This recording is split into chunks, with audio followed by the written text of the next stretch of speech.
Good morning, church. Happy Resurrection Sunday, everyone. Batiin nyo nga po yung mga katabi ninyo. Maligayang araw ng muling pagkabuhay. Haba sa Tagalog, ano? Sige, sabihin nyo yun para mas masarap sa Tagalog eh. Maligayang araw ng muling pagkabuhay. Parang walang sumunod ah. Sinabi nyo, Happy Resurrection eh. Tagalog, mas masarap sa Tagalog. Ulitin natin. Sabihin mo sa katabi mo, maligayang araw ng muling pagkabuhay. In English, Happy Resurrection Day. Are you blessed, church? Yes, palakpakan natin ang Panginoon sa ating praise and worship team. Sarap, ano? Sarap talaga umawit sa Panginoon. And indeed, it's so good to be in the house of the Lord. Lalo tigit pag sumasapit po ang Resurrection Sunday. Please, mga kapatid, punta kayo sa church. Pero actually, dapat hindi lang every Resurrection Sunday.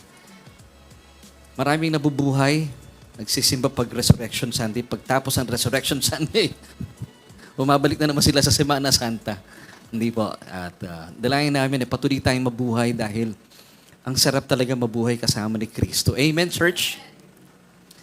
Amen. At salamat sa ating praise and worship team for leading us sa masarap na presensya ng Panginoon. Amen. At tayo po ay talagang pinagpala ng Diyos. At sa mga awitin kanina, of course, salamat sa panguna ni Ate Jackie. And of course, si Ate Chi. Salamat sa kanilang mga magagandang boses. Partida po, biyaya ng Panginoon. Sila po ay mga pauspa. At yung isa natutulog pa yung voice. Kasi si Ate Chi, alam ko ay kulang sa tulog dahil sa kanyang trabaho. Kahit po Semana Santa, meron po silang trabaho. But praise God sa kanilang dedication. Pagaman hindi pa po nakakatulog ng gaano si Ate Chi, pero kasama natin. And we praise God sa buhay ni Ate Chi. Yan. And of course, kabuuan po ng praise and worship team, thank you sa kanila pong dedication sa ating pananambahan. At syempre, hindi ho gaganda ang tunog ng praise and worship team kung wala po ang media. Kaya palapakan din po natin ang media. Amen. Maraming salamat po. At sila ay very much willing to share their talents and gifts sa atin na pong pananambahan every Sunday. At thank you din po for coming early dahil masarap pong umaawit ang praise and worship team. Kami din po dito, nakasabay namin. At napapansin ko, ang church, maagang dumadating talaga pag praise and worship. Talaga pong life-changing experience sa ating praise and worship time. Amen? Church? At kayo po ba ay gising na today? Kayo ba ay nag-almusal na? Sino dito ang kagaya ni Ate Chi na wala pang tulog? Mas mainam daw yung walang tulog kaysa walang gising. Di ba? Mas maganda yun. At least gising tayo. Kurutin mo ang katabi mo, tingnan mo kung gising. Yung pinong-pino talaga, yung... At sa mga nanonood po sa atin online, welcome sa Solution Grace Church and my name is Laverne Ducot. Kami po ay masaya na sinasamahan nyo kami. And of course, tayo rin po ay napapanood sa TikTok. Marami na tayong mga... Ano bang term doon, Kuya Aves? Followers? Ano bang termino doon, mga followers sa TikTok? Thank you so much. Dahil sabi nila iba daw po ang audience ng TikTok pero tayo po ay tinanggap sa TikTok. Salamat. And of course, tayo rin po ay napapakinggan sa Spotify at sa Apple Podcast. Ang mga nakikinig po sa atin, balita ko mga kabataan. Mas gusto nila ako napapakinggan kaysa napapanood. So, salamat sa Panginoon. At salamat din. Mas mainam po yung kayo po pupunta sa church at sa mga nagtatanong, tayo po ay located sa Unit 114, CV Star Avenue, Tia Maria Sarao Building, Pamplona, 2 Las Piñas City. So please po, join us every Sunday at 10 in the morning. Mas masaya po at mas makasaysayan pag kayo po ay kasama namin sa tahanan ng Diyos. Amen? Kasi may fellowship. At paminsan-minsan po, meron pong kainan after the church. Malay natin. Diba? Baka biglang magpakain po sa atin. Hindi natin alam. Baka merong hipuin ng Panginoon. Kagaya po last Friday, we were able to do yung ating worship service, yung ating Holy Week special. So salamat po sa mga nanood at sa mga napagpala. At salamat sa mga tumugon at nagbigay po ng kanilang feedback sa nakalipas na pananambahan natin itong Friday sa ating they call it Good Friday, but for me, I call it Great Friday because Alam niyo po ba ang ginawa ng Panginoong Jesus sa krus ng Kalbaryo ay hindi lang basta good, bagkus great. Dakila po yung ginawa niya. At mamaya po pagyayamanin natin dahil hindi lamang po great ang ginawa ng Panginoon nung Friday. And also, hanggang ngayon, at atin pong pagyayamanin na ating mga pag-uusapan ngayong Resurrection Sunday. At dahil siya po'y na-resurrect, makakaasa po tayong babalikan tayo ng Panginoon. Kaya pusot ko yung t-shirt na ito eh. Babalikan mo ako. Kaya talagang eksakto yung song, yung music video na atin pong nilabas, of course, sa pangunguna ni Ate Chi at ang Solution Praise and Worship Team. Na hindi po basta nabuhay lang ang Panginoon, but also He promised us that He will come again. Bakit? Kasi sabi nga po nung kanta, nilagay natin, of course, in John chapter 14, verse 3. Sabi ni Jesus, that where I am, there you may be also. Gusto ko kung nasaan ako, naroon ka rin. Wow, di ba? Napaka mapagmahal na ating Diyos. At pagyayamanin po natin ang pagmamahal sa atin ating Diyos, sa ating mga pag-uusapan. So church, pray muna po tayo. Aba, thank you so much. Kami po ay dinako mo sa iyong tahanan as we celebrate your Son, Panginoon, today. Because we believe that He is indeed risen from the dead. Panginoon, tulungan niyo po ako sa iyong biyaya. Kami po ay pagyamanin mo sa iyong ibibigay sa aming mensahe sa umaga pong ito. And use me, Lord, as your mouthpiece para akin pong mailahad at maipahayag ng malinaw ang iyong mensahe sa amin. Nang sa gayon, anuman pong duda, pangamba at takot sa aming mga kaluluwa, ay papawiin po at papapalayain na yung mayamang biyaya. Lord, this we ask and we pray and we claim in Jesus' name. Amen and amen. And since Resurrection Sunday po ngayon, binigyan ko po ng title yung ating message na I'm forgiven, that's why Jesus is risen. I'm forgiven, that's why Jesus is risen. Bakit po I'm forgiven? Ito po ang problema ng maraming mananampalataya. They find it hard to believe na sila po ay completely forgiven. Would you believe meron pa mga mananampalataya na ang paniniwala lang na sila daw po ipinatawad lang ng Diyos from their past sins? Tayo po dito sa church, we strongly believe that we have been forgiven mula sa ating past, present, and even future sins. Ganon po katindi, ganon po katapang ang kapangyarihan ng dugo ng ating Panginoon.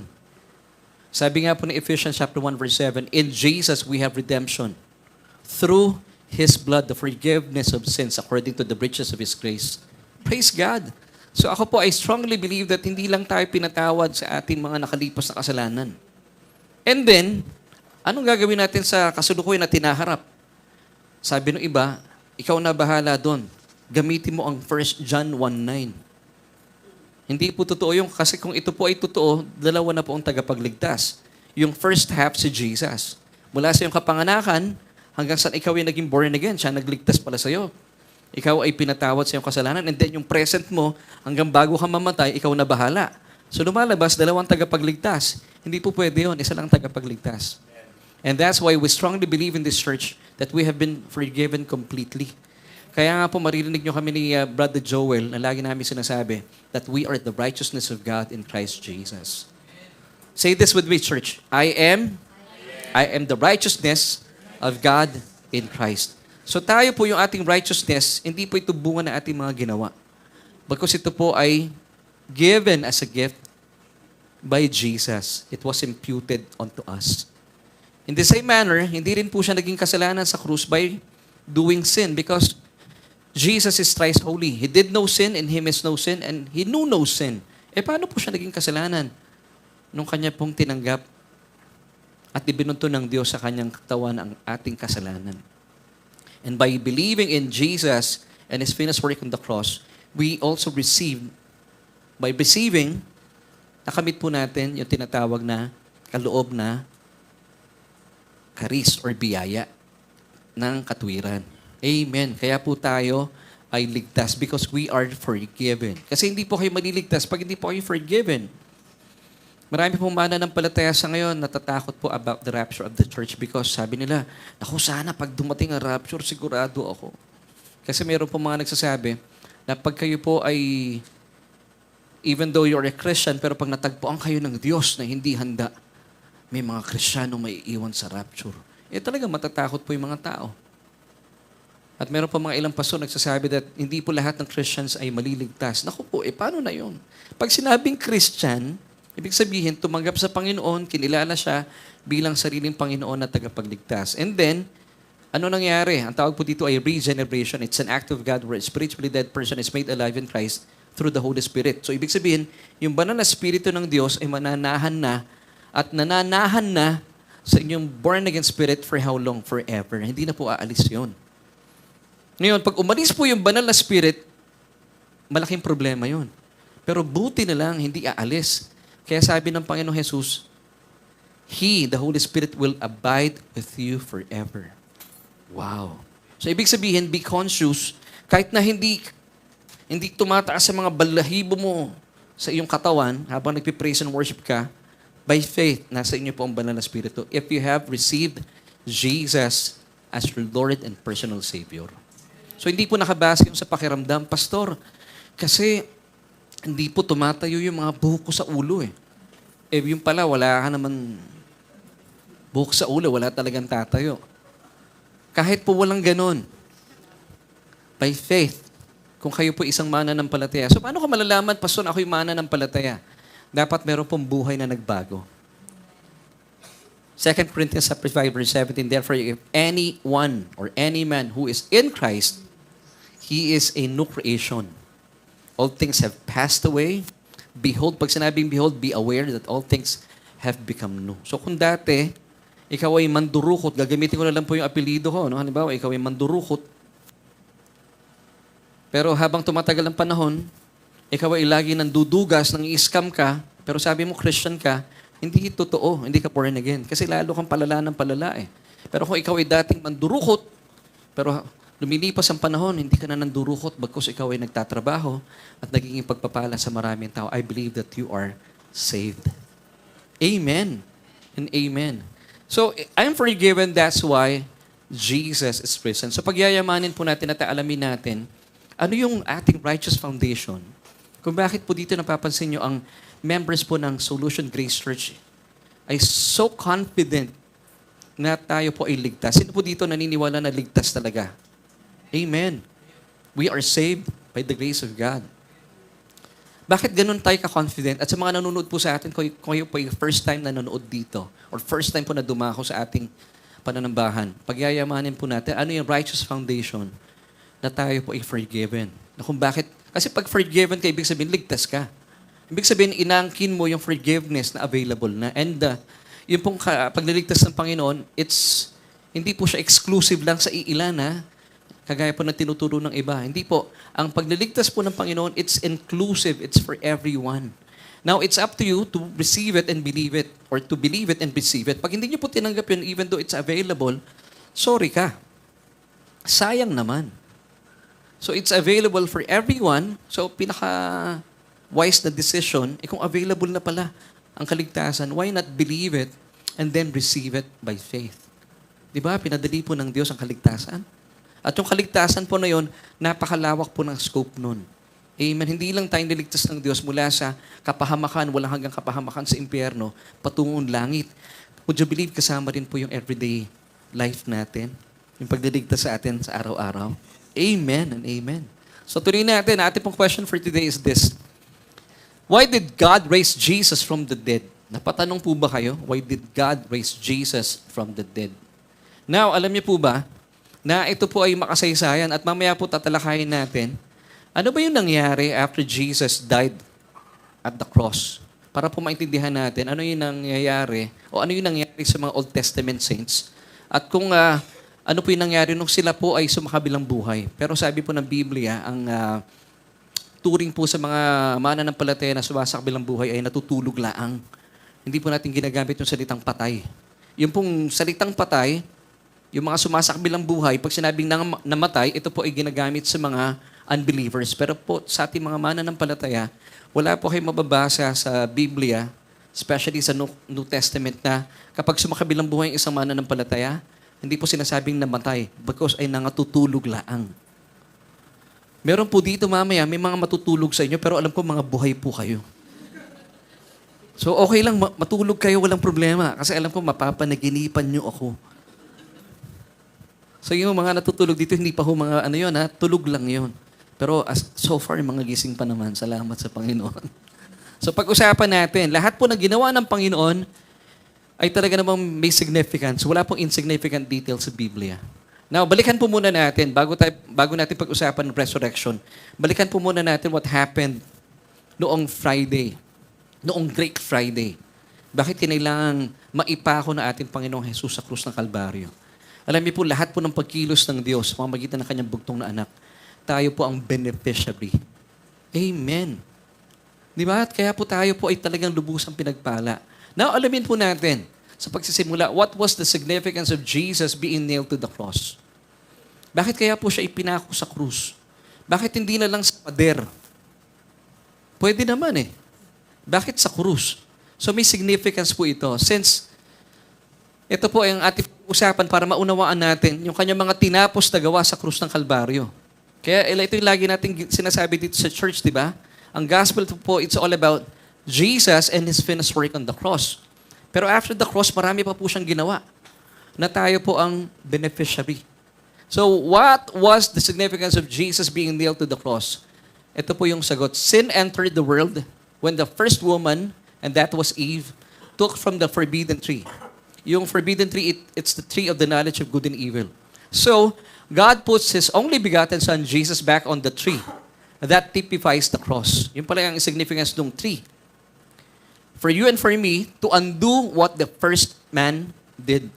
So lahat po ng mga ginawa, actually, tumutukoy lang naman talaga ang laki ng responsibility ng mga lalaki. Bagaman ang una pong kumain yung babae, pero ang responsibility na sa aming mga kalalakihan. Ganon talaga eh. At si Adan, habang kinakain po ni Eve yung bunga mula sa ipinagbabawal na punong kahoy, he was Adam. Kaya pala pangalan niya Adam. Hindi siya nagsalita. Sana nagsalita siya, pero hindi siya nagsalita. Kaya po, dahil sa kanilang pagkakasala, naapektuhan po ang buong sanlibutan. Minana po natin ang kasalanan ng unang mga tao. Romans chapter 5, verse 12. Therefore, just as through one man sin entered the world, and death through sin, and thus death is spread to all men because all sin. Dahil po sa kasalanan ni Adan, damay-damay po lahat ng sangkatauhan. Sabi po in Romans chapter 6, verse 23, for the wages of sin is death. Pero buti na lang, hindi po natatapos doon yung verse. But the free gift of God is eternal life in Christ Jesus. So meron pong ginawa si Jesus. Hindi po natapos na sa kasalanan. Kasi po kung natapos na lang sa kasalanan ng tao, tayo po ay pupulutin sa kangkungan. Pero buti na lang po, gayon na lamang pong pagmamahal sa atin ng Diyos. Yung kinanta natin kanina, sa krus ay yung tinapos. Gayon na lang, ang kanyang pag-ibig, nagpakasakit, iniwan ng langit upang abutin ang ating mundo, upang abutin ang kasalanan mo at kasalanan ko. Wow! So hindi po natapos sa for the wages of sin is death. Meron pong, but the gift of God is eternal life in Christ Jesus. Praise God! So ito pong ginawa ng Panginoong Jesus, Romans chapter 5, verse 18. Therefore, as through one man's offense, this was Adam, sa kasalanan po ni Adan, judgment came to all men, resulting in condemnation. Even so, through one man's righteous act, that's Jesus. Kaya po capital M yung man dito. The free gift came to all men, resulting in justification of life. Praise God. Sundan pa po natin, verse 19. For as by one man's disobedience, sino po ang hindi sumunod, sino po ang sumaway? It was Adam once again. Many were made sinners. Pero hindi po natapos dito. Because God loves you so much. So also by one man's obedience, this is Jesus, many will be made righteous. So sabi ng Diyos sa kanyang bugtong na anak na si Kristo, nagkasala ang tao, walang may kakayahan at kapangyarihan na iligtas ang tao. So sinugo niya ang kanyang bugtong na anak at ito po ay buong pusong niyakap ng ating Panginoong Jesus. Amen. Buti na lang. Paano kung hindi pumayag ang Panginoong Jesus? Ano pong nangyari sa atin? Tayo po ay para sa impyerno. Pero buti na lang, hindi po natapos doon. Tayo po ay tinubos. At nangyari nga po ang atin pong paggunita sa Semana Santa, especially ang Great Friday. At siya po'y nagpakasakit doon sa krus ng Kalbaryo. Amen. At siya po ay, alam niyo po ba gaano katagal nakapako ang Panginoon? May idea po kayo gaano katagal siya nakapako? 6 hours. Bakit po 6 hours? Because 6 is the number of men.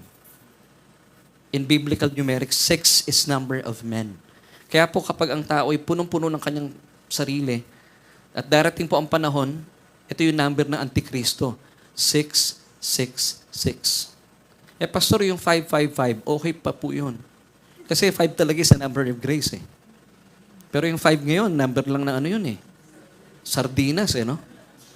Pero masarap ang sardinas. So 666 is the number of the Antichrist.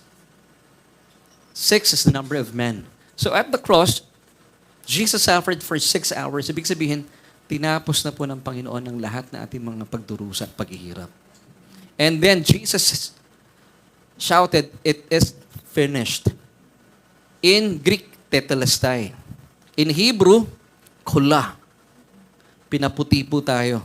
Parang kinula tayo, kula. Wow! Di ba, mga kapatid? Kaya tignan mo mga katabi mo. Bagaman nakaitim po sila, pero namumuti sila. Amen. Bakit? Tayo po ay nilinis na ng dugo ng ating Panginoon. Amen. Now, hindi pa po natatapos dito. Di ba sabi ko kanina, walang insignificant detail sa Biblia. Nung napako po si Jesus, siya po yung nasa gitna. Bakit merong magnanakaw sa kanyang kanan at may magnanakaw sa kanyang kaliwa? Ito po yung talaga mga kriminal. Mga magnanakaw sila. Hindi ko alam kung magkapatid sila. Yung isa, si Mr. Dukot. Yung isa, si Mr. Dukot din. Pero wala po silang kaugnayan sa akin. Nabasa ko lang magnanakaw sila. Now, ano pong significance? Bakit po sila nandoon? At bakit nila pinapagitnaan ng Panginoon? Alam niyo pong ginawa ng Panginoon? Bilang mga mananampalataya, hindi na po tayo mapapagnakawan ng ating kaligtasan. Yun po yung significance nun. Wow!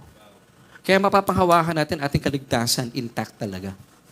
Pero hindi po natapos dito. Yung isa po sa mga magnanakaw doon ay nagkaroon po ng request sa Panginoon. Bagaman sila po yung nakapako. Nag-request po isa sa mga magnanakaw doon. At ito po yung kanyang request sa Panginoon. In Luke chapter 23, verses 42 until 43. Then he said to Jesus, "Lord, remember me when you come into your kingdom." Now, anong sabi ni Jesus? Ano ka, sinuswerte? Magnanakaw ka kaya? Magdusa ka dyan. Yung may sinabi ng Panginoon sa kanya? Hindi po. Pero kung ako yun, baka yun nasasabihin ko. Pambira, dapat magdusa ka. Na, hindi ako dapat nahahanay sa inyo. Kayo kriminal, ako hindi. Hindi po talaga kriminal ang Panginoon. Pero ang lahat po ng ipinapako ng mga Romano sa krus ay mga kriminal. Pero ano pong tugon sa kanya ng Panginoon? Actually, medyo makasaysayan pong request po ito na mula sa isang magnanakaw. Di ba yung mga magnanakaw, ano ginagawa sa mga magnanakaw? Kinukulong. Di ba, mga tao po nagagalit tayo sa mga may kinalaman sa flood control na paalala lang po sa mga senador, nakakaligtaan po. Sana bukas ay ibalikan natin itong mga issues dito. Pero nagagalit tayo sa mga pagnanakaw, di ba, Atihan? Di ba, no, Atihan? So ano sagot ni Jesus in verse 43? And Jesus said to him, assuredly, ano sa Tagalog ng assuredly? Tiyak. I say to you, today, hindi na niya pinagpabukas, but today, you will be with me in paradise. Now, alamin natin, where is paradise? Kasi pag mayroong mga lumilisan, mayroong mga namamatay, nilalagay ng iba, meron na namang isang tao ang nasa paradise. Now, alamin natin, in this context, nasaan ba yung paradise? Para po maintindihan natin. Acts chapter 2:31. He, foreseeing this, spoke concerning the resurrection of the Christ, that his soul was not left in Hades, nor did his flesh see corruption. Now, si Jesus po, after he said, yung ikapitong wika, what was the seventh last word, mga kapatid?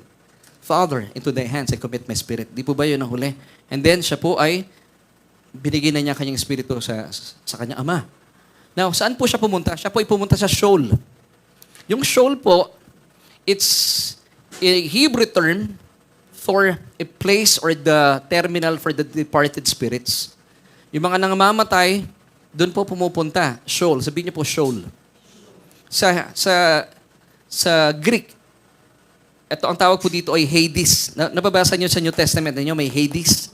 Nung bata ako, tinatanong, ano yung Hades? Ano yung Hades? Yung Hades po, same with Sheol. It's the place or terminal for the departed spirits. So dito po pumupunta yung mga espiritu ng mga nangamatay na. Terminal. Ibig sabihin, place for the departed spirits. So ngayon, nung namatay po, actually hindi namatay, nung ibinigay na po ng Panginoong Jesus ang kanyang espiritu, siya po ay bumaba sa Sheol. Anong purpose ng Panginoong Jesus? Bakit siya bumaba sa Sheol? Basahin po muna natin mga talatang ito. Ephesians chapter 4, verses 9 till 10. Now this, He ascended. What does it mean? But that He also first descended into the lower parts of the earth. So bago po siya umakyat pabalik sa kanyang Ama, siya po muna ay bumaba sa Sheol. Anong purpose po ni Jesus? So meron siyang tinatrabaho pa para hindi lang sa atin. Bagkus sa mga unang mga Old Testament saints. Di ba napakabuti po ng Panginoon? Hindi niya kinaligtaan yung mga Old Testament saints. Verse 10, He who descended is also the one who ascended far above all the heavens that we might fill all things. Now, why Jesus had to go to Sheol? Ito yung first reason. To get all the dead saints who were waiting for Him as their Messiah to come. Now, in the old law-keeping covenant, ang mga tao po noon, kapag sila po nananampalataya kay Yahweh, sila po ay, ang katubusan po para kapag sila po nagkakasala, sila po itinutubos sa pamagitan po ng dugo ng mga hayop. Pero po yung mga dugo ng mga hayop, wala po itong everlasting power to redeem. Meron lang po itong temporal redemption. So ngayon, yung mga mananampalataya in the old law-keeping covenant, yung mga tinatawag nating Old Testament saints, nilalagay muna po sila doon sa Sheol. Once again, ano yung Sheol? It's the place, the terminal for the departed spirits. Okay? Or New Testament calls it Hades. Now, after pong mamatay ng ating Panginoon Hesukristo doon sa krus ng Kalbaryo at tumigis po ang kanyang dugo sa krus, He provided not just for us but also for the Old Testament saints, so tinatawag na everlasting redemption. Or we call it eternal redemption. Kasi po yung nagagawa po ng mga dugo ng hayop, temporal redemption lang. Pero yung dugo ng Panginoong Hesukristo, eternal redemption. So, nung wala pa po si Kristo, ito pong mga Old Testament saints, hindi pa po sila pwedeng dalhin sa langit. Dahil sila po itinubos lang ng mga dugo ng hayop.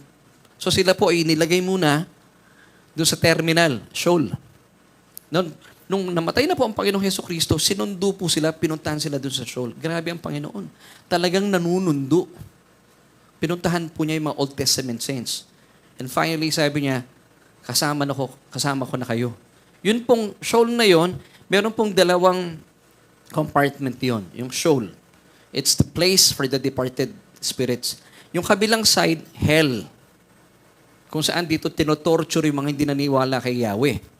Yung kabilang side, the Bible calls it paradise or Abraham's bosom. Okay, nasasakyan niya na, church?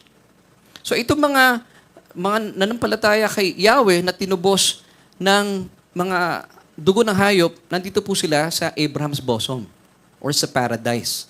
Yung mga hindi naniwala kay Yahweh, nandun po sila. Tinotorment sila dun sa hell.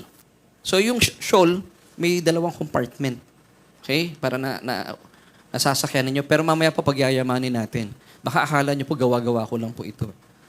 So ngayon, pinuntahan po ni Jesus itong mga nasa paradise or paraiso. Kaya sabi niya doon sa magnanakaw, today you will be with me in paradise. So sinama niya sa baba. Grabe, no? Nakarating pa siya ng paradise. Ang galing ng Panginoon. So pwedeng, ipinasal ba siya ng Panginoon doon? Hindi ko alam. Pero exciting yung ginawa dito ng Panginoon. At talagang tinupad niya yung kanyang pangako. Hebrews 9:15. And for this reason, Jesus is the mediator of the new covenant by means of death. For the redemption of the transgressions under the first or the old law-keeping covenant, that those who are called may receive the promise of the eternal inheritance. So dahil namatay po ang Panginoon, nabubo po ang kanyang dugo sa krus ng Kalbaryo, He provided for them eternal redemption. So, pwede na po silang dalhin sa langit. Wow! Pero tayo po mga mananampalataya, pag tayo po ay lumisan sa mundong ito, for example, hindi na po natin inaabot ang rapture at medyo nagmamadali kayong umuwi, sino po ditong nagmamadaling umuwi sa Panginoon? Hindi na po tayo pupunta doon sa paradise or Abraham's bosom. Mamaya po malalaman natin. Bakit hindi na doon? Tayo po ay automatic sa piling ng Panginoon. Di ba sabi ng Biblia, for to be absent in the body is to be present with the Lord. So, hindi na po tayo pupunta doon. So, para pagyamanin po yung istorya ito para maintindihan natin kung ano ba talaga nangyayari sa mga lumilisan sa mundong ito. Pag-usapan natin ang buhay ni Lazarus. Kilala niyo si Lazarus? At saka yung rich man. Ano bang nangyari sa dalawang ito? Basahin natin in Luke chapter 16, verses 22 till 26. So, it was that the beggar died, this was Lazarus, and was carried by the angels to Abraham's bosom.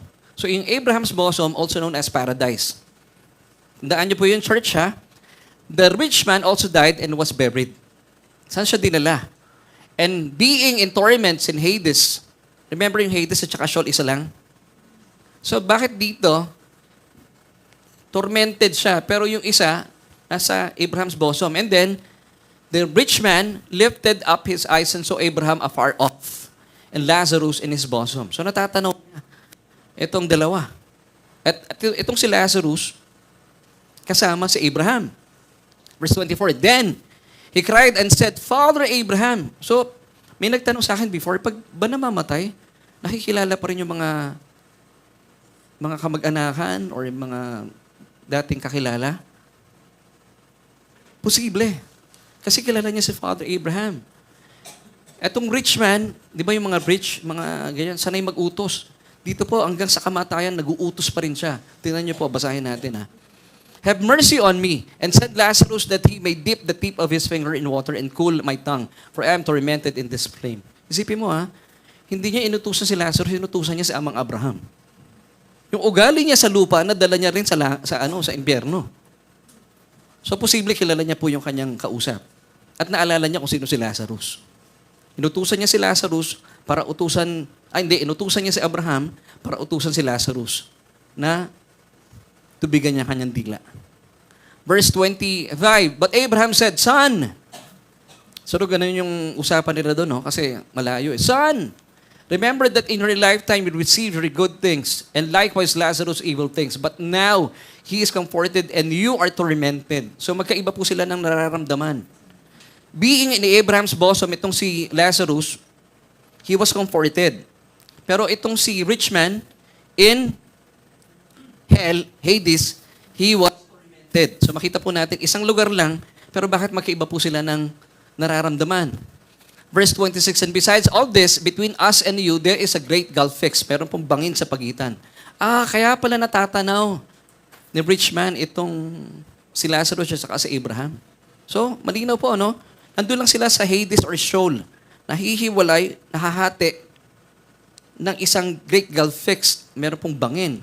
Kaya sabi po ni Amang Abraham sa kanya, so that those who want to pass from here to you cannot, nor can those from there pass to us. So kung ikaw ay nandun sa hell, sabi ni Amang Abraham, dahil merong great gulf fixed, merong bangin, hindi ka pwedeng tumawid sa kabila. At kami namang narito, hindi na kami pwedeng pumunta sa iyo. So yung hinihiling mo, negative bro, hindi niya tinawag na bro, hindi sila magkapatid eh. Negative yo, sabi ni Abraham. So, lalong tormented itong si rich man. So, dito po makikita natin, once again, for example, ito po yung Sheol or Hades. Meron pong hati sa gitna. Great gulf fixed. May bangin. Yung kabilang side, hell. Yung kabilang side, ano tawag? Abraham's bosom, also known as paradise. So, yung mga namatay, mga Old Testament saints, sila po ay tinubos ng dugo ng hayop, nandito lamang po sila. Abraham's bosom. Yung mga hindi naniwala kay Yahweh, they were tormented, kagaya pa ng rich man. So sila po inanatili dito. Hanggang sa namatay ang Panginoon sa krus ng Kalbaryo, according to Hebrews 9:15, para tubusin po sila ng kanyang dugo and His blood. And through His blood, meron po itong eternal redemption. Samantala, kumpara sa mga dugo ng mga hayop, ano lang yun? Temporal redemption. Kaya po tayo, niredeem tayo ng blood ni Jesus. Ibig sabihin, merong eternal redemption. Pag sinabing eternal, eternal. Tinignan ko sa dictionary, eternal, everlasting redemption. Okay? So, ito po ang katotohanan. Nasa isang lugar lang sila, pero nahahati ng isang bangin. Kaya pala, nakakapag-usap sila. Nung araw nung binabasa ko ito, hindi ko naintindihan eh. Yung isa, in hell, he was tormented, while Lazarus was comforted, being in Abraham's bosom. So si Jesus po, ang pinuntahan niya, itong Abraham's bosom. Okay, nakukuha niyo po, church? Kaya po sabi dito once again in Hebrews 9:50, and for this reason, He is the mediator of the new covenant by means of death. So naitatag po ang bagong kasunduan ng purong biyaya upon the death of Christ. At isa pang reason bakit po niya ginawa yun, for the redemption of the transgressions under the first covenant, that was the old law-keeping covenant, that those, sino yung those dito? The Old Testament saints. That those who are called may receive the promise of the eternal inheritance. And that's why sila po'y marapat ng isama ng Panginoong Jesus sa langit. Pero bago po sila isinama sa langit, meron pong matindi pong ginawa pa ang Panginoon dito sa lupa. Kasi after 3 days, He is risen. Di po ba? He is risen. So alamin natin, hindi po siya kagad dumiretso sa langit. Meron pong makasaysayang ginawa pa ang Panginoon. Isaiah 5:14. Ito pa'y patunay na meron pong impyerno. Pero ang paraiso po ba nandun pa rin sa Sheol? Wala na pong paraiso doon. Ang paraiso po nasa piling na ng Diyos. Amen? So kung kayo po'y naghahanap ng paraiso, usually mga beach resorts na lang yan eh. Dito sa lupa. Wala na pong paraiso dun sa Sheol. Bakanti na po yun. Binakanti na ng Panginoon.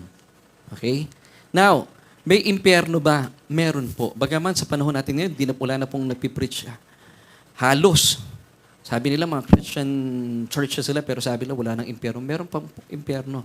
Would you believe, church, na mas marami pong beses binabanggit sa Biblia ang impyerno kaysa langit?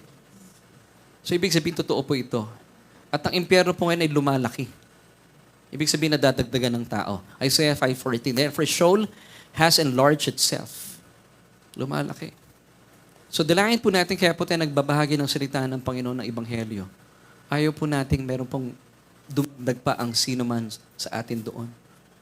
Kaya po, pag kayo po ay walang relasyon sa Panginoong Jesus, dadagdag kayo dyan, papalaki ng papalaki. At praise God, alam ko po, bawat isa sa Solution Grace Church ay hindi po pupunta dyan. At hindi na po natin makikita yan. Amen, church? Amen. So wag po kayo malulungkot, hindi po kayo pupunta dyan. Sabi mo sa katabi mo, pupunta ka ba dyan? Sabi mo naman sa nagtanong sa'yo, hindi ako pupunta dyan. Amen. Now, meron po ibang nagsasabi, bakit daw bumaba si Jesus sa Sheol? Meron na magtagapagturo, sabi nila, part daw ng sacrifice ni Jesus, kailangan daw siyang bugbugin ng mga demonyo sa...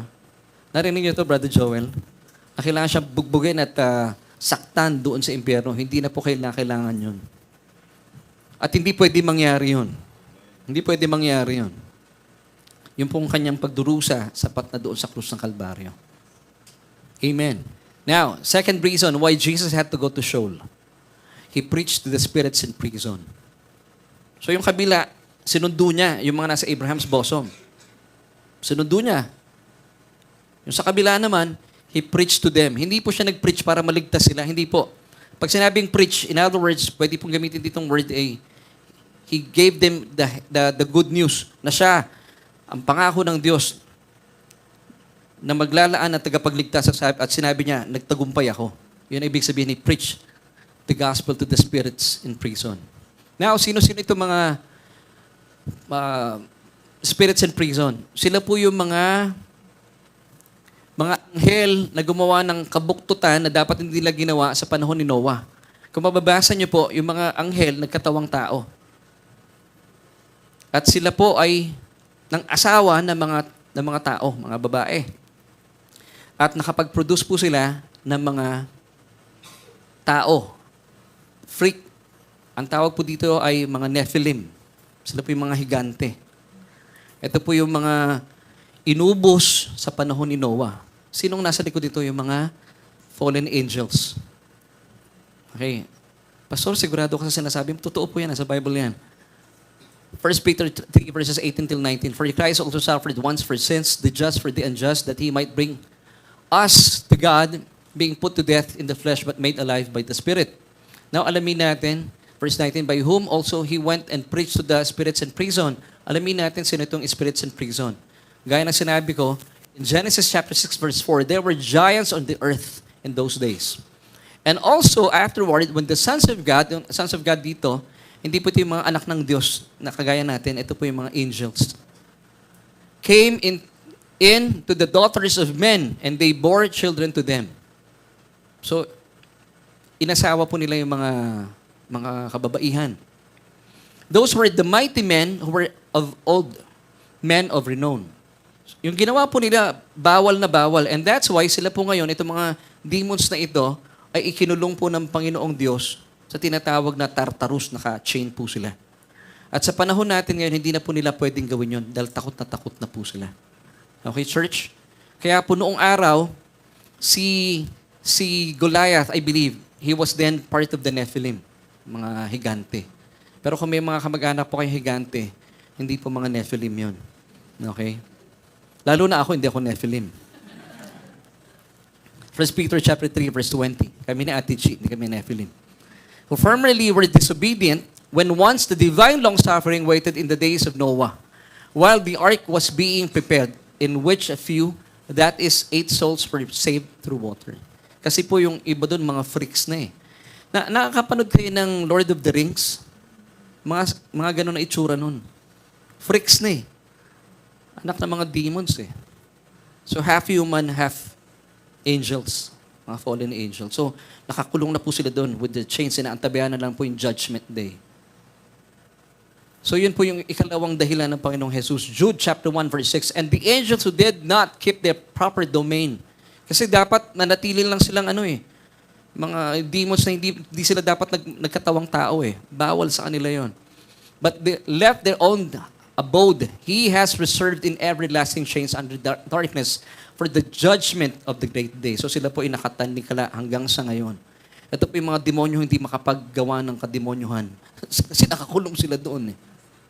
Kaya natatakot po yung iba mga demonyo. Ayaw nilang matulad sa mga demonyong yun. Kasi talaga pong bawal yung kanilang mga ginawa. So ang buti po ng Panginoon at mananatili po siyang mabuti at hindi po ito mararanasan sa panahon natin sa ngayon. Even po ang mga demonyo takot na takot. Di ba, even si Jesus ng panahon po niya, di ba, pag nakikita siya, hindi pa namin oras ha, di ba, nangangatog sila. Alam nila kasi kung ano yung kasasapitan nila. Wow, ganun po sila katakot sa ating Panginoong Jesus. So, let's go back to our question. Why did God raise Jesus from the dead? Reasons why Jesus was raised by God from the dead. I'll be giving you 5 reasons. Pero po yung number 5, ito po yung pangkaraniwang hindi tinatalakay every Resurrection Sunday. Number 1, it was God's proclamation that Jesus is only begotten Son. Of course. Kaya po siya nabuhay na magulang because He is the Son of God. Romans chapter 1 verses 3 till 4 tells us, concerning His Son, Jesus Christ, our Lord, who was born of the seed of David according to the flesh, and declared to be the Son of God with power according to the Spirit of holiness by the resurrection from the dead.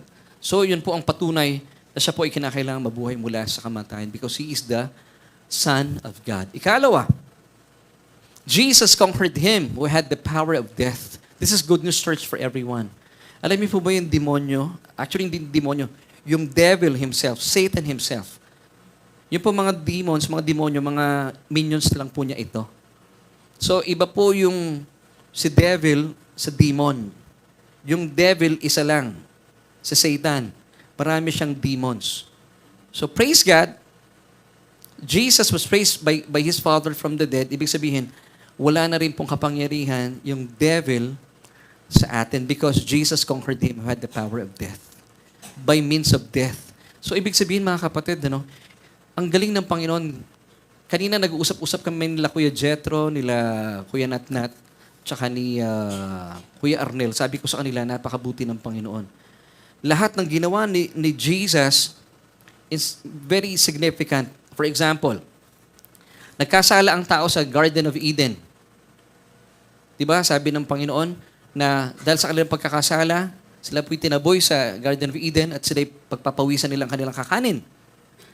Alam niyo po, sa Garden of Gethsemane, garden pa rin, doon niya ginawa yung katubusan. Paano niya tinubos ang tao mula sa hard work? Nung pumatak po habang nagpipraise si Jesus, nung pumatak yung kanyang pawis na malalaking tulo ng tugo, pumatak sa lupa. Ano ibig sabihin nun?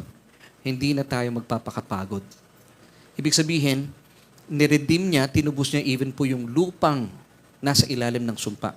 So ang galing, may significance po talaga. Garden of Eden, pagkakasala ng tao, ang katubusan sa Garden of Gethsemane. So dito naman po, sa pamagitan ng kamatayan ni Kristo, winakasan niya, siyang may kapangyarihan ng kamatayan. Sino po yun? Si Satan. Tinapatan niya ng kamatayan. Ang galing ng Panginoon. Pwede bang palakpakan natin ng Panginoon? Siya lang ang nakaisip nun. Hebrews chapter 2 verse 14, "Inasmuch then as the children have partaken of flesh and blood, He Himself likewise shed in the same." Nagkatawang tao po ang Diyos. Para siya po ay mamatay. Kasi ang Diyos di pwedeng mamatay. So, minarapat niya magkatawang tao siya, that through death, Jesus might destroy him who had the power of death. That is the devil. Wow, praise God. Kaya po ang kamatayan, wala na pong kapangyarihan over us. Because we have passed from death unto life. Kaya hindi na po natin kinatatakutan ng kamatayan.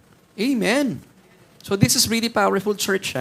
Number 3, Jesus conquered death itself. Pati po kamatayan. 1 Corinthians 15:54 till 55. So when this corruptible has put on incorruption, referring to our physical body, and this mortal body has put on immortality, then shall be brought to pass the saying that is written, death is swallowed up in victory. Verse 55. O death, where is your sting? Nasaan na ang iyong kamandag, kamatayan? O Hades, where is your victory? Wow, even po ang kamatayan mismo ay wala nang kapangyarihan over us. And that's why God raised Jesus from the dead. Yun ang third reason. Number 4, Jesus has the key of Hades and death.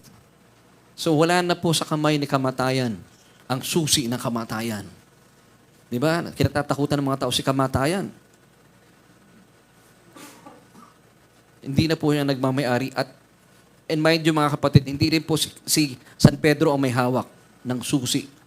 Ha? Si Jesus po ang may hawak. Siya po ang nagmamayari ng lahat. Revelation chapter 1 verses 8 till 9. "I am the Alpha and the Omega, the beginning and the end, says the Lord who is and who was and who is to come, the Almighty." Verse 9. "I, John, both your brother and companion in the tribulation and kingdom and patience of Jesus Christ, was on the island that is called Patmos for the word of God and for the testimony of Jesus Christ." So pinapatutuhanan po ni Apostle John. And then this is number 5. Ito po yung kinakaligtaan ng maraming church nowadays. Reasons why Jesus, or the reason, importante pong reason that you should know bilang mananampalataya, why He was raised by God the Father from the dead. Believers like you and me are now declared righteous forever. Amen. Amen, church. Ito po ang dahilan kung bakit po binuhay ng Diyos si Kristo. Because you and me, kung kayo po'y tumanggap sa Panginoon Jesucristo, believe it or not, you may feel it or not, you are the righteousness of God in Christ Jesus. Amen. Romans chapter 4 verse 25. Who, referring to Jesus. Jesus, palitan natin ng Jesus yung who. Jesus was delivered up for our offenses. Di po ba? Kaya po siya nilagay sa krus ng Kalbaryo dahil sa ating kasalanan and was raised because of our justification. Mamaya po pagyayamanin natin yan. At lalo kayo mai-inlove sa ating Panginoong Jesucristo. Amen and amen. Now, ito po, gusto ko munang pasadahan po ito para maintindihan natin yung ginawa ng Panginoong Jesus. So, sinundo po ng Panginoon yung mga dead saints. Now, saan sila dinala? Kasi 3 days pa eh. So ngayon, di ba nabuhay maguli si Jesus? Hindi ito pangkaraniwang alam na may ginawa po si Jesus. So what happened to the dead saints when Christ was raised back into life? Di ba siya po ay rumolyo yung bato na pinangharang sa kanyang tomb. So nabuhay siya maguli. What happened to the dead saints? Sinundo niya. Saan niya sinundo? Church? Ano ko? Saan po? Kasi, oo. Parang hindi ko naintindihan. Saan sinundo yung mga mananampalataya, mga natutulog sa Abraham's bosom, paradise. So ano nangyari sa kanila? Alamin natin para maalam tayo. And based on the word of God. The graves were opened. Uy, grabe. Parang, hindi po ito gabi ng lagim, ha?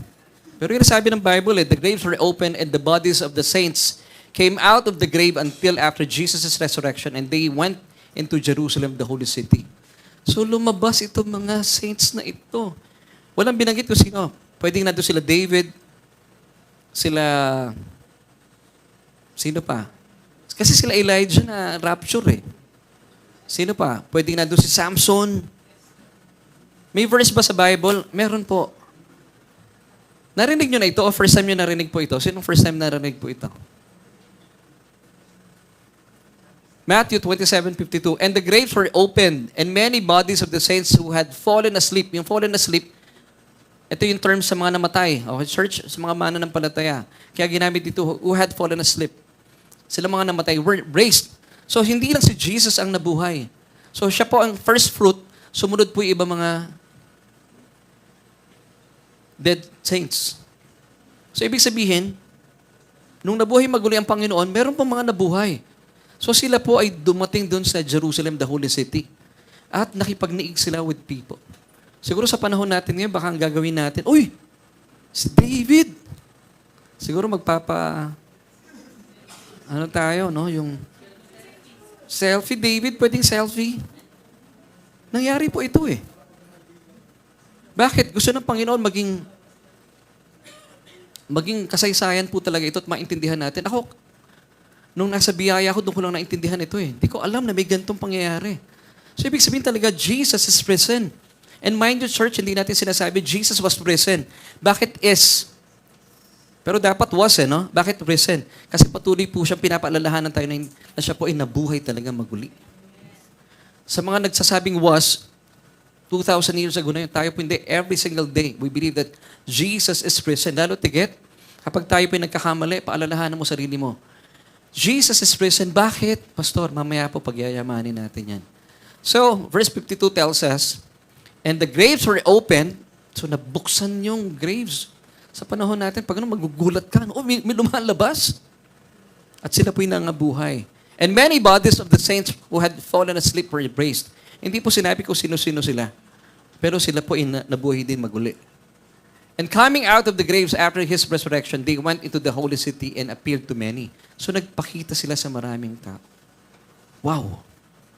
Ano kayang reaction natin dito? I believe, yung mga itsura ng mga taong ito, hindi yung mga... hindi gumaganon ito. Kasi katatakutan mo yun eh. Pero hindi po. I believe sila pong sinundo ng ating Panginoong Hesukristo. Ay talaga naman maaayos din po ang mga itsura. Amen, church? Now, gaano po sila katagal nag-stay dito? For 40 days. Ito po yung sinusundan ng mga kababayan nating Catholic. Hindi po totoo yun. Kapag isang tao po ay nangamatay na, kung sila po tumanggap sa Panginoon, automatic sa piling ng Panginoon, hindi na po sila ikot-ikot pa sa limbo for 40 days o dito sa lupa. At sinasabi ng iba, uy, nagpaparamdam yung kamag-anak ko. Merong mga paru-paro. Huwag mong papatayin yan. Malay mo yung kapatid mo yung naging lamok pala. Saan naman kinuha ng mga Pilipino na ang isang tao na mamatay nagiging paru-paro? Walang verse sa Bible na ganun eh. Hindi natin maintindihan, no? Pero dito po kinuha ng ating mga kababayan ng mga Katoliko. Hindi po totoo yun. Ang tao po, pag tumanggap sa Panginoon, automatic, sabi ng Biblia, for to be absent in the body is to be present with the Lord. Kaagad-agad po yun. Pero kapag kayo po'y wala relasyon sa Panginoon, automatic po yun, pupunta kayo sa lugar na wala ang Panginoon. Hindi na po kayo magpapaligid-ligid dito. And then, kailangan magpadasal ng inyong mga kamag-anak. Para kayo po, sinasabi ng iba, nasa purgatorio, pinupurga kayo. Hindi po totoo yun. Ang delikado rito, pag nakakalimutan ko, ipanalangin ng mga kamag-anak ninyo. So dapat po habang buhay kayo, tanggapin nyo na ang Panginoong Hesukristo. This is really serious matter po ito. Kasi pagdating po ng makalipas ang buhay na ito, that's forever. Ang importante, kanino mo kanino mo i-spend ang iyong eternity? With Jesus or with Satan himself? Dalawa lang po pupuntahan ng tao. Wala pong in between. Wala pong ganun. Sabi po ng Biblia, now is the day of your salvation. At sa mga nakakapakinig po, this is a serious matter. Kaya po iniisa-isa ko sa inyo eh. Kasi gusto ko po makita ninyo, it's the day of your salvation. Huwag na po kayo magpatumpik-tumpik. Hindi, pastor, mahaba pang panahon ko. Meron pong isang drug queen bang tawag doon? Noong April 3, namatay. Maayos daw po itong drag queen. Dapat magpe-perform pa yata siya. Nabasa ko lang sa balita. Drag queen. Sabi ko, sayang. Sana nakakilala siya sa Panginoon. Sabi nung article, maayos yung katawan, pero natutulog, hindi na gumising. So, hindi natin alam. Kung wala po kayong relasyon sa Panginoon, si Satan po, freak out na yan. So, ibig sabihin, pag wala po sa pangangalaga ng Diyos ang inyong spirito at kaluluwa at katawan, pag napagtripan po kayo ng kalaban, pwede niya kayong patayin. Hindi kayo kayang ingatan ng Panginoon. Gusto kayong ingatan, pero hindi mo siya binibigyan ng karapatan, so hindi kanya pwedeng iligtas. Kaya po, ang kaligtasan po, it's a choice. Tanggapin niyo ang Panginoon and then go to church. Makinig kayo at pagamanin niyo inyong mga sarili sa Ebanghelyo. Huwag natin iti-take for granted po ang kaligtasan. Kasi lumipas na po ang buhay dito sa lupa, wala na tayong pwedeng gawin. Amen. So tuloy natin. Now, second reason, what happened to the dead saints when Christ was raised back into life? They stayed with Jesus in Jerusalem for 40 days. Then, ascended with Him in heaven. So, kasama po ni Jesus itong mga taong ito. Galing, ano? Acts 1:3, to whom He also presented Himself alive after His suffering by many infallible proofs. So, ginawa po ito ng Panginoon para meron siya mga patunay at mga pruweba na siya po'y nabuhay na maguli. Being seen by them during 40 days and speaking of the things pertaining to the kingdom of God. Verse 9, still with Acts chapter 1. Now when He had spoken these things, while they watched, He was taken up in a cloud, received Him out of their sight. I believe yung cloud dito, it's yung mga dead saints that was raised from the dead. Ito yung in a cloud. Kasi dito po sa Hebrews chapter 12 verse 1. Therefore we also, since we are surrounded by so great a cloud of witness, I believe si Jesus habang umaakyat, kasama po ito mga nabuhay din mula sa kamatayan. So, sila po sinundo sa Abraham's bosom. And finally, because of Jesus' blood that was shed on the cross, provided eternal redemption, pwede na po silang isama sa piling ng Ama. Amen. Kaya po, kung kayo po ay matutulog na, lilisan na sa buhay na ito, hindi po kayo magkakalat dito sa mundo for 40 days. Hindi po. Automatic, you will be with the Father. Amen. At hindi na po kayo mawawalay doon. Okay? So, pinasadahan ko lang po yun. Let's go back sa ating question kanina. Bakit ba binuhay na maguli ng Panginoong Diyos ang Panginoong Jesus? Ito po ay meron pong prophecy si Daniel na pang nangyari po itong prophecy about the Son of God, the Messiah, ito po ang mangyayari. Written in Daniel chapter 9, verse 24. 70 weeks are determined for your people and for your holy city to finish the transgression, to make an end of sins. Bakit? Ibinigay na po ang kordero ng Diyos. To make reconciliation for iniquity and to bring in everlasting righteousness. Kaya po yung righteousness na meron tayo, it's for eternity. You are forever righteous. Come on, church. Sabihin niyo po sa katabi ninyo, you are forever righteous. Yun po yung significance kung bakit po binuhay ng Diyos si Kristo. Now, let's go back sa Romans chapter 4, verse 25, bilang patunay po, na talagang tayo po, bilang mga mananampalataya, naglagak ng pagtitiwala kay Kristo at sa kanyang mga tinapos sa gawa sa krus ng Kalbaryo. We are forever righteous. Now, himay-mayin po natin yung talatang ito. Who was delivered up because of our offenses and was raised because of our justification. New King James. Mamaya pupuntahan natin yung amplified para mas malakas. Kasi amplified eh. Pag sinabing amplified version, talagang pinalakas niya at para mas maunawaan natin. Dito, muna tayo. Alamin natin yung word na because in Greek. Who was delivered up? Jesus was delivered up because. In Greek, yung because is dia. Ibig sabihin, on account of. So Jesus was delivered on account of our offenses. Inilagay siya sa krus ng Kalbaryo on account of our sins, offenses. Okay po? So bakit nilagay si Kristo sa krus? Dahil kailangan niyang pagbayaran ang ating mga kasalanan on account of our offenses. And was raised still because on account of our justification. Ano pong other word for justification? Made righteous. Pag kayo po'y pinaging matuwid, ibig sabihin, you are forgiven. Amen? So on account, inilaan niya ang kanyang sarili para pambayad. At inilaan din po niya ang sarili bilang proof na tayo po ay pinaging matuwid sa harapan ng Diyos. Yun po ibig sabihin ng diya. Now, let's go back to our question. Why did God raise Jesus from the dead? This is the answer, church. On account of the fact that Christians are declared righteous. Paano nangyari yun, Pastor? Tingnan niyo po ito. In amplified version.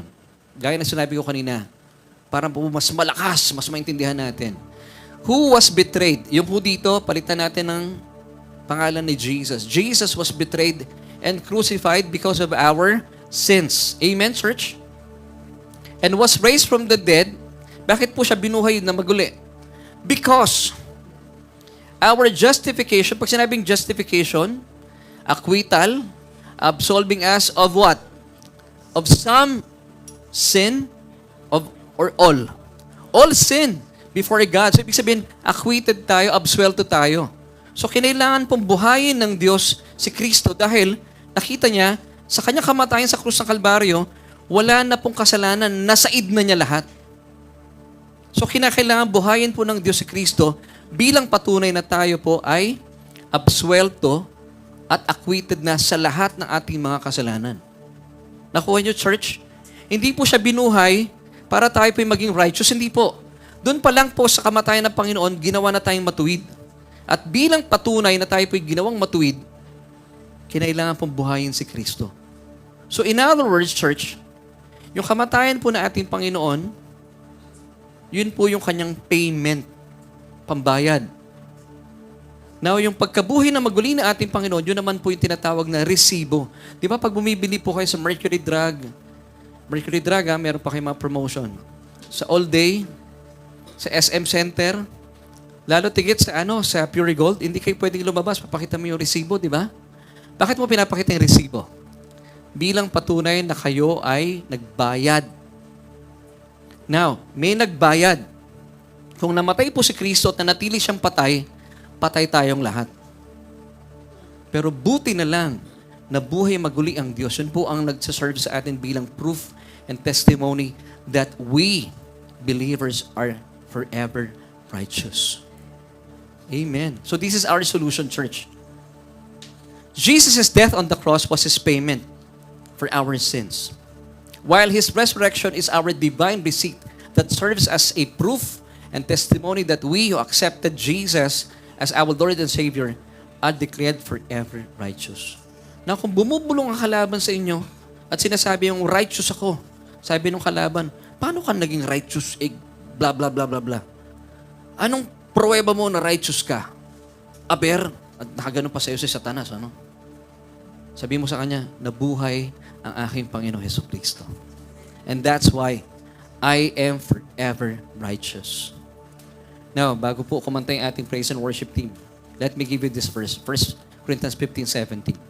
Bilang patunay na even pong kaligtasan hindi po mawawala because you are forever righteous. And if Christ is not risen, sa Tagalog, kung hindi raw po nabuhay maguli si Kristo, your faith is futile. Ang iyong pananampalataya ay walang kabuluhan. So therefore, you are still in your sins. Nasa kasalanan ka pa rin.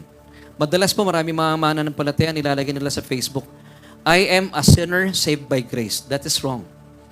Bilang isang mananampalataya, you are no longer a sinner, but you are the righteousness of God in Christ. You are now a saint. Going back to this verse, i-reverse natin yung verse. Christ is risen. Amen? So therefore, your faith is not futile, but effectual. May kabuluhan. So therefore, you are no longer in your sins. Pag nagbabasa po kayo ng Bible, pwede niyong i-reverse para makuha natin yung mensaheng sinasabi sa atin. Kasi kung hindi raw po nabuhay si Kristo na maguli, yung ating pananampalataya, walang kwenta. Naglulukuhan lang po tayo kung ba't tayo nagsisimba. Dahil tayo po nananatili pa rin sa ating mga kasalanan.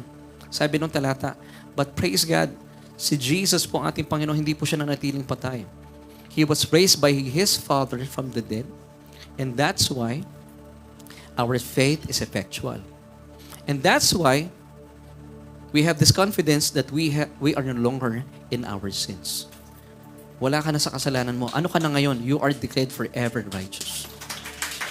That's the essence of resurrection, church. Ephesians 4:24. And since alam mong ikaw ay righteous na, sabi po ng Ephesians 4:24, and that you put on the new man which was created according to God in true righteousness and holiness. Kapag kayo po ay tunay na mananampalataya at i-apply na po natin ang mga katotohanan ito. Alam niyo po, pag nagbabasa kayo ng Bible, ilapat nyo yung CIA. Dapat maging CIA kayo. Dapat tama yung context, C. Dapat tama yung interpretation, I. And then, tama rin po yung application. Kung naniniwala kayo po ay righteous, walk in true righteousness and holiness. Para tayo po'y maging pagpapala sa maraming tao. At makita sa ating mga buhay na tunay pong buhay si Kristo. Dahil yung kinikilos mo ay matuwid, may kabanalan. At tayo po'y naging pagpapala at marami rin po ang maliligtas sa pamamagitan ng inyong mga buhay. Amen. And that's once again the message of the resurrection. Jesus indeed is our Savior crucified. He is our Lord. He is our risen Lord. And He is the soon returning King. Yun po ang ating Panginoon. Kaya po naniniwala ako, hindi lamang po siya nabuhay na maguli. Di ba sabi niya in John 14, siya po ay nagpaalam sa kanyang mga disipulo, pansamantalang lumisan, bumalik po sa kanyang ama, dahil ipaghahanda raw po tayo ng mga mansyon. And then sabi niya sa atin, babalikan niya tayo, kaya po suot ko yung t-shirt. Kaya po part po ito ng mabuting balita. Babalikan tayo ng Panginoon. Kasi buhay na buhay po siya. Amen. Palakpakan natin ng Panginoon. And gusto ko po munang imbitahan kung kayo po ay first time na nakapanood po sa ating pananambahan bago po tayo umawit kasama ng ating praise and worship team. Napakaganda pong opportunity po ng Resurrection Sunday na maintindihan natin na ito po yung esensya, isa po sa pinaka-importante. Kaya po binuhay si Kristo ng Diyos to serve as a proof and testimony that tayo po mga nanampalataya sa kanyang bugtong na anak, we are declared forever righteous.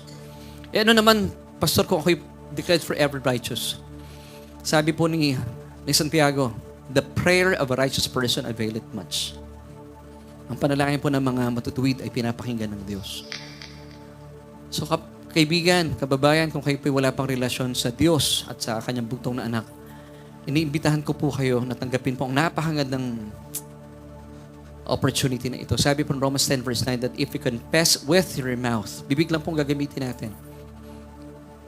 Sabi mo, kinakailangan kita, Jesus, bilang aking Panginoon at tagapagligtas. At bubuksan ang inyong mga puso at papaniwalaan na hindi po nanatiling po tayo si Kristo, bagko siya po ay nabuhay makalipas sa 3 araw. You will be saved. That's simple. So kung gusto niyo pong tanggapin ng Panginoon bilang inyong Panginoon at tagapagligtas at maranasan po ang buhay ng sagana at nananagana, buhay na ganap at kasiyasiya. Kasi promise in John 10 verse 10. Sabayan po yung panalangin ito. Sabihin niyo po ito, habang bukas ang inyong mga puso, O Diyos, kinikilala ko po ang aking sarili na sadyang walang kakayahan at kapangyarihan para iligtas ang aking buhay. Kaya naman, Jesus, tinatanggap po kita bilang aking Panginoon at sariling tagapagligtas. Dahil naniniwala po ako at nananampalataya ako na sa iyong mga pagdurusa na humantong sa kamatayan ay winakasan na ang aking kasalanan. At makalipas na 3 araw, ikaw ay nabuhay na maguli mula sa kamatayan. Bilang patunay na ako ay itinuturing na ng aking Ama, ng aking Diyos, na matuwid magpakailanman. Salamat po, O Diyos, sa iyong kaloob na buhay na walang hanggan, at salamat din po sa iyong kaloob na kaligtasan. Amen at amen. Kung sumabay po kayo sa panalangin yan, welcome to the family of God. Amen. Tayo po tayo, church. Sabayan natin ang ating praise and worship team habang atin pong inaawit ang isang napakagandang awiting ito at atin pong bigyan ng pasalamat ang ating Ama sa Langit sa kanyang mga ginawa sa pamamagitan ng kanyang bugtong na anak para sa atin. Hindi ang mga bago ang nagpanatili sa krus kay Jesus, kundi ang pagmamahal niyang lubos. At sa kasalanan tayo'y tinubos. Hindi ang mga pako. Hindi ang mga bago ang nagpanatili sa krus kay Jesus, Kundi ang pagmamahal niyang lubos. At kaligtasan kanyang tinubos. Hindi ang mga pako ang nagpanatili sa krus kay Jesus, kundi ang pagmamahal niyang lubos. At sa kasalanan tayo'y tinubos. Bisa pa, church. Hindi ang mga pako ang nagpanatili sa krus kay Jesus, kundi ang pagmamahal niyang lubos. At sa kasalanan tayo'y tinubos. Alam niyo po, tayo po ay lubusang pinagpala at tayo po ay talagang minamahal ng Diyos. Hindi po talaga yung pako ang nagpanatili sa ating Panginoon sa krus. Kasi anytime, pwede po niyang tanggalin ito dahil Diyos po siya eh. Pero alam niyo po ba't siya nagtagal doon? Lahat ng mga sakit, kailangan po niya ubusin sa kanyang katawan. Kapalit po nito ay ang ating kalusugan. Ang tawag po dito ng mga theologians ay divine exchange. Great exchange happened at the cross. Inangkin po na ating Panginoon ang mga masasamang bagay which He did not deserve, so that you and me might receive all the good things in life which we do not deserve. Ang tawag po dito ay grace. Kaya po ngayong Resurrection Sunday, I pray, church, bawat isa po sa atin, mula po sa mga awiting ating inawit kanina pa, magpaalala po ito kung gaano tayo blessed, gaano tayo pinagpala. Dahil kung tutuusin, pwede na lamang po tayong iwan ng Diyos sa ating mga kasalanan, pero hindi niya po ginawa yon. Ibinigay po niya ang kanyang lahat. Kaya sa totoo lang, mga kapatid, hindi naman hinihiling po ng Diyos na ibigay mo ang kanyang buhay sa Kanya. Ang gusto niya mangyari, ang kinin mo dahil ibinibigay niya ang kanyang buhay sa iyo. Para bang lagi sa picture, no, lagi tayong bida, palitan na po natin yun. Hindi po hinihingi ng Diyos ang buhay mo. Akala na maraming mga tao, dinidiman ng Diyos ang buhay. Hindi po. Ang kinin mo yung buhay na binigay niya sa iyo. Kasi wala namang mapapala ang Diyos sa buhay natin pag binigay natin sa Kanya eh. Ang buhay po natin makasalanan. Ano mapapala ng Diyos para ibigay ito sa Kanya? Hindi po yun ang esensya ng gospel. Ang gospel po is this: ang kinin mo ang buhay na inilaan sa iyo ni Kristo. So, ibig sabihin, kung ano man po mga kinakaharap yung mga problema, gaya po nitong nakalipas sa Friday, we had our Great Friday service.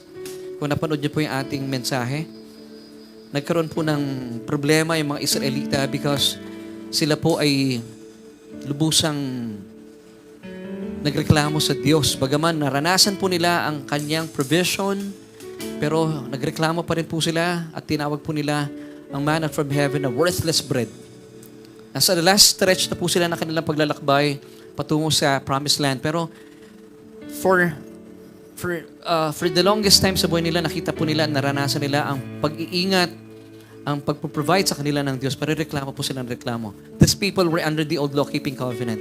At doon po hinayaan ng Diyos na sila po imatuklaw ng mga fiery serpents. Pero sa kabila po nito, nagmakaawa po sila sa Diyos. Sabi nila kay Moises, manalangin ka that the Lord would take away the serpents from us. Hindi po ginawa ng Diyos yon. Buti na lang hindi po pinakinggan ng Diyos ang kanilang panalangin.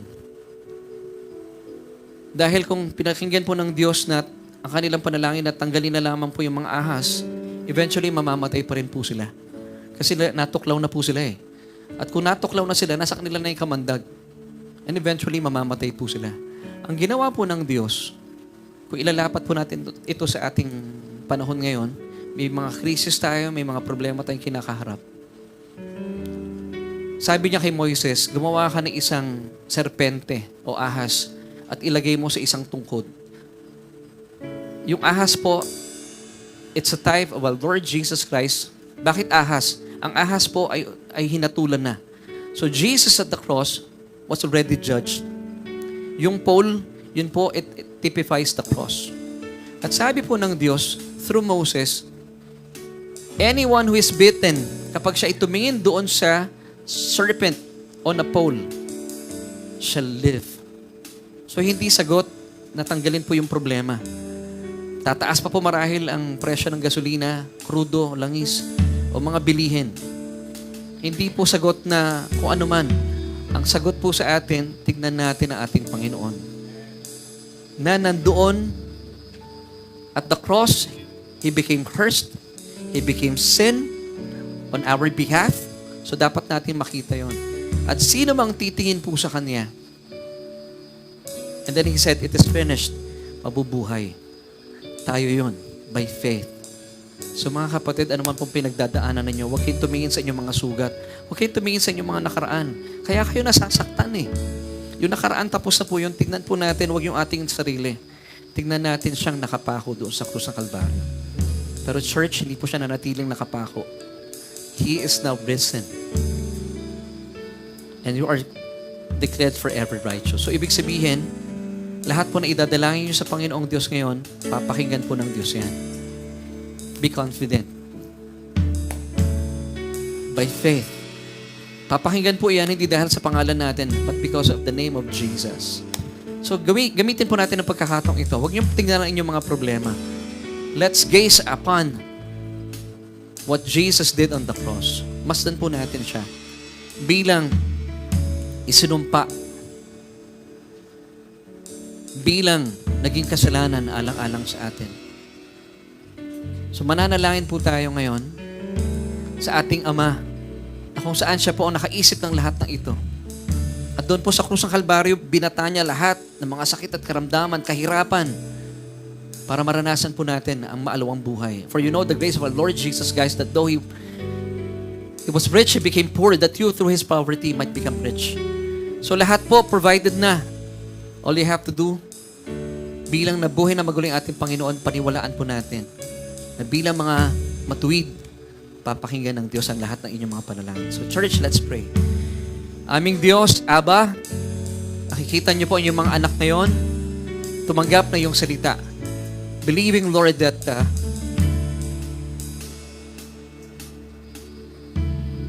sa krus naganap ang lahat. Sa krus din po, pinakita mo sa amin ang iyong mga kamanghamanghang pagmamahal sa bawat isa po sa amin. At makalipas ng krus, nabuhay po maguli ang aming Panginoon Jesucristo. Na nagbibigay po sa amin ng katatagan ng iyong salita na kami nga po ay tinuturing mong matuwid sa iyong harapan. Kaya naman, O Diyos, naririnig niyo po ang tinig na aming mga kapatiran. Marahil, meron po kami mga daladalahin na samot-sari mga kahirapan sa buhay. Tulungan niyo po kami na makita po namin ang araw na ito na kami po ay mga itinuring ng matuwid sa iyong harapan. At bilang mga matuwid, ang aming mga panalangin ay iyong mga pinapakinggan. Church, buksan niyo po inyong mga labi. Sabihin mo sa iyong Ama, sa ating Ama, ang lahat ng iyong pangangailangan. O Diyos, maraming salamat po. Bagaman hindi po namin alam ang mangyayari sa mga susunod na araw. At sa mga sumisibol na mga balita, sabi nila, Panginoon, sisidhi pa raw po at magtataasan pa ang presyo ng mga bilihin. Pero o Diyos, sa kabila po nito, naniniwala po kami. Kung paano mo binuhay ang iyong bugtong na anak sa krus ng Kalbaryo. Panginoon, hindi kami mamamatay dahil kami po ay nasa pag-iingat mo.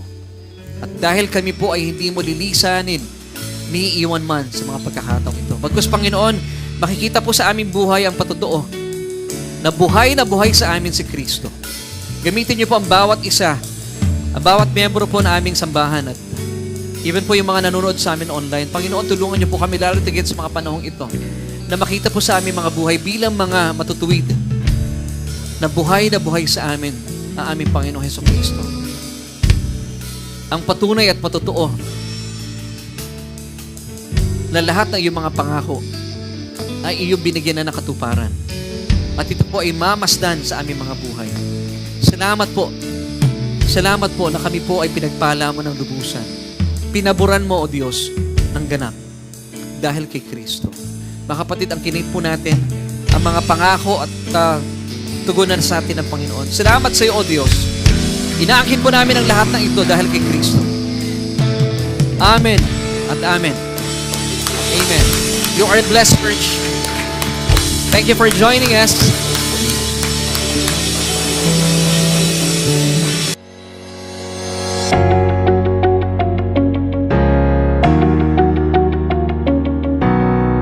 Amen. We thank you, Lord, for fresh revelations today. I learned a lot. How about you? Let us know down in the comments below your favorite takeaways from today's message. Let us continue to honor and worship our Lord Jesus through our giving of tithes and love offerings. However, let me remind you that your tithes belong to your home church. And if you are new here at Solution Grace Church and you consider us your home church now, here are the ways to give your tithes and love offering. You can see it here on screen on how you can give. You can get our account number, or if you are outside the Philippines, you can scan the QR code of our bank account. Thank you for being a faithful tither and a generous giver. As we prepare to give to the Lord, let's lift our phones and I will pray for you. Heavenly Father, we thank you that we can give to you. In this form of giving of our tithes and offering, we honor and we worship you. We believe that this is not about us, but you alone. And I declare blessing and favors on us today and in the coming days and weeks. In Jesus' mighty name, amen. Thank you for joining us today on our Sunday online worship celebration. My name is Bettina, and we hope to see you next week. Keep this in mind. We are greatly blessed, highly favored, and deeply loved by God.